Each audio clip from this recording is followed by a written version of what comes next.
Ethereum's base layer fees have dropped significantly due to layer 2 scaling solutions. But could high fees ever return? We asked some of the top experts in the space for their thoughts. First up is Irvin Goel from Optimism. I hope so. And what I mean by that is, with the blockchain, right? If there's high fees, that means there's usage. And, in our view of the world is like there will be many layer 2s.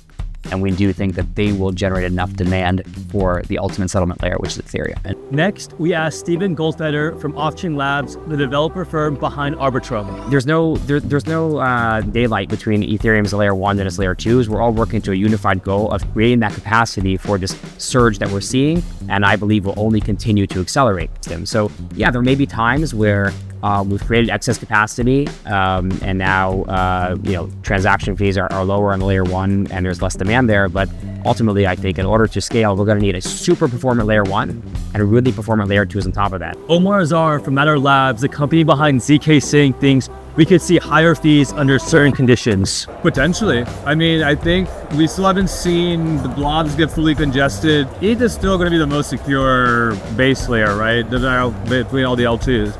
And so I think there is room for much more higher value transactions to still be being done on ETH. And eventually that'll be pretty frequently done, right? And when do you think that will happen? Honestly, I'm hoping 2025 is like the big boom year. We'll see. I think just seeing the activity on the different types of things being built, whether it's RWA tokenization, a lot of activity there. You got teams like, institutions like BlackRock getting very bullish on tokenization.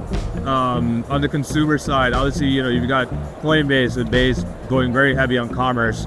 You're seeing a lot of like gaming ecosystem, large game developers come on chain. I think all of this is like going to lead to a very, overall bullish 2025 for what can you do on chain.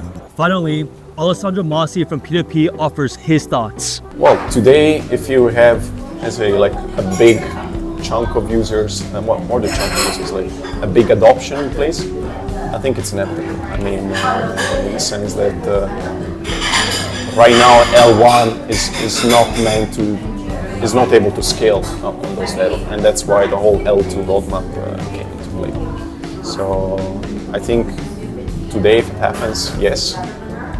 But right now we are in this bear market, I don't know what to call it. So, and somehow to counter-argument myself, it might also be that most of users will actually live on L2s, which means that less, let's say, congestion will be on L1. So, it's difficult to predict the future in that sense. So, will Ethereum's base layer ever see high fees again?